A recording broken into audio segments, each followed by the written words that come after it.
Hello दोस्तों, मैं RS और आज मैं आपको शेयर मार्केट में इन्वेस्टमेंट के बारे में कुछ जानकारी देना चाहता हूँ। दोस्तों, आपके मोबाइल के अंदर गोरो एप्लीकेशन होगा और उसके अंदर आप ट्रेड वगैरह, ऑप्शन ट्रेडिंग वगैरह बहुत सारी ट्रेडिंग उसमें करते भी होंगे। फिलहाल मैं आपको इस ग्रो के अंदर कुछ ऐसी चीज़ों के बारे में बताना चाहता हूँ जिसमें कम जोखिम और फायदा ज़्यादा होता है, जिसमें साल के अंदर आपको कम से कम 15% का रिटर्न मिल सके। तो आज हम ईटीएफ के बारे में जानकारी लेंगे। तो दोस्तों, आज के समय हर निवेशक यही सवाल करता है कि शेयर बाजार में पैसा कहाँ लगा जाए, जहाँ जोखिम कम हो और भविष्य सुरक्षित रहे। आज के इस वीडियो में हम बात करेंगे ईटीएफ के बारे में।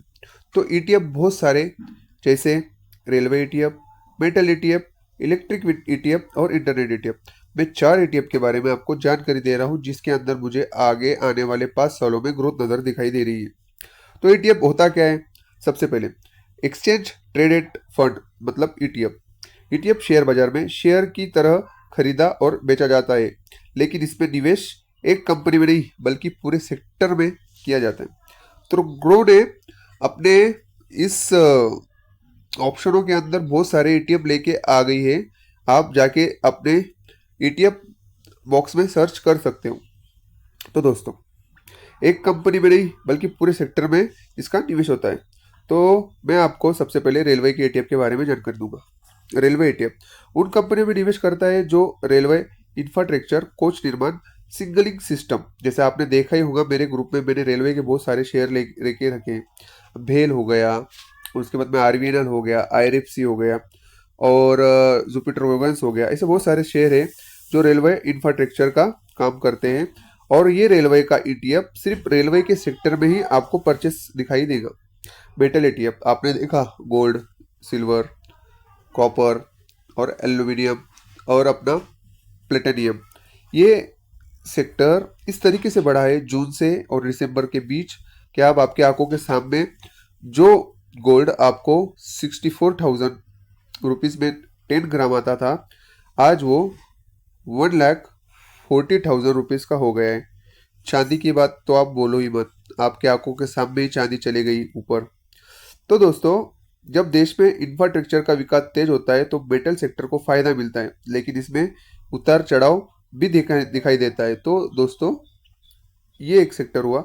अब आया ईवी सेक्टर।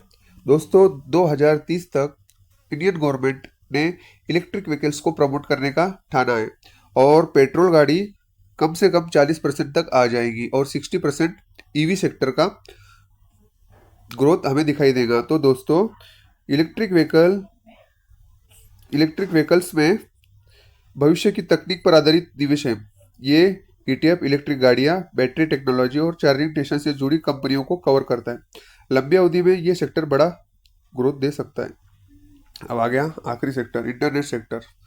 पहले गांव, फिर शहर, फिर सिटी, स्मार्ट सिटी। तो दोस्तों, इस तरीके से भारत हमारा विकास करते दिखाई दे रहा है। तो मेरे हिसाब से इंटरनेट का जो ईटीएफ है, इसमें डिजिटल, ई कॉमर्स और टेक्नोलॉजी की कंपनियां भी निवेश करता है। डिजिटल इंडिया, ऑनलाइन सेवाओं में बढ़ते उपयोग से इस सेक्टर में तेजी दिखने को मिलती है। रेलवे और ईटीएफ, ये सेक्टर जो है, ये लंबी अवधि के लिए आपके लिए बेस्ट ऑप्शन है। मेटल आपके सामने ही देखे आपने कहाँ से कहाँ गया। अब इसमें थोड़ा साइडवे का परफॉर्मेंस देखने को मिल सकता है। इंटरनेट ईटीएफ ग्रोथ देता है लेकिन चढ़ाव उतार भी रहता है। तो अपने ग्रोथ में जाकर आप आसानी से इन सभी ईटीएफ को सर्च कर सकते हैं।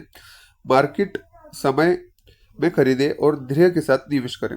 ये वीडियो केवल जानकारी के उद्देश्य से बनाया गया है। निवेश करने से पहले अपनी रिसर्च जरूर करें। अगर आपको ये जानकारी उपयोगी लगी हो तो वीडियो को लाइक करें, चैनल को सब्सक्राइब करें और कमेंट में बताएं कि आपने किस ईटीएफ में निवेश करना पसंद किया है।